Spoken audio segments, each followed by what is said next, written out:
ایک بدو عورت نے میرے نبی کا حلیہ بیان کیا. کیا کہا؟ میں نے ایک شخص دیکھا، مجھے لگا 14ویں کا چاند کپڑے پہن کے آ گیا ہے، روشن چمکتا چوڑا چہرہ، لم تعبہ سجلا، پیٹ نکلا ہوا نہیں تھا، لم تضرب بھی سالا، سکا سڑا ہوا نہیں تھا. پیٹ تو کسی کا بھی نہیں نکلنا چاہیے. میرے نبی کا ایسے سینہ اور پیٹ تھا، سینہ اور پیٹ برابر تھا آپ کا، یوں کر کے باہر نہیں نکلا ہوا تھا. آپ انتہائی بارو اور انتہائی خوبصورت تھے، نہ لمبا قد تھا نہ چھوٹا قد تھا.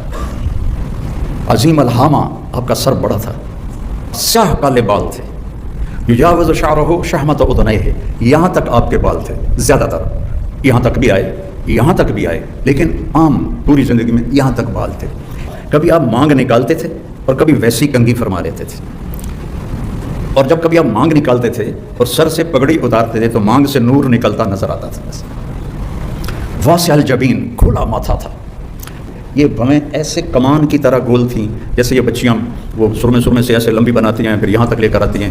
من غیر قرن، یہاں بال نہیں تھے، یہ بیچاری جن کے ہوتی ہیں وہ لیزر کرواتی رہتی ہیں کہ یہ بال ختم ہو جائیں. تو میرے نبی کے بغیر لیزر کے یہاں بال نہیں تھے، اور ایسے خوبصورت بھووں نے آپ کی آنکھوں کا سارا ایسے گھیرے میں آنکھوں کو لیا ہوا تھا، اور موٹی آنکھ تھی، اشکل لمبی آنکھ تھی، احور یہ پتلی سیاہ تھی، سفیدی انتہائی سفید تھی، اور اشکل آنکھوں میں سرخ ڈورے تھے، اور ابرک اور انتہائی چمکدار آپ کی آنکھ تھی، اور انجل اور انتہائی نورانی آنکھ تھی، اور اشفارہ ہی وطف، اور آپ کے یہ جو ابرو تھے بہت لمبے، جیسے یہ بچے نہیں لگا لیتی ہیں مصنوعی، وہ صاف پتہ لگتا ہے مصنوعی لگوایا.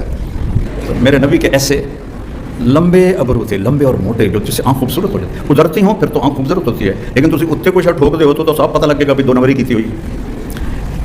اور میرے نبی کی آنکھ ویسی ہی چمکتی تھی. تو میرے نبی پاک صلی اللہ علیہ وسلم کی اللہ نے آنکھیں بنائی ایسے خوبصورت، جب آپ ایسے آنکھ اٹھاتے تھے تو اللہ کی قسم کوئی آپ کو دیکھ نہیں سکتا تھا، سب ایسے ہو جاتے تھے. صرف 2 آدمی آپ کو دیکھ سکتے تھے، ایک ابو بکر اور ایک عمر، باقی کوئی.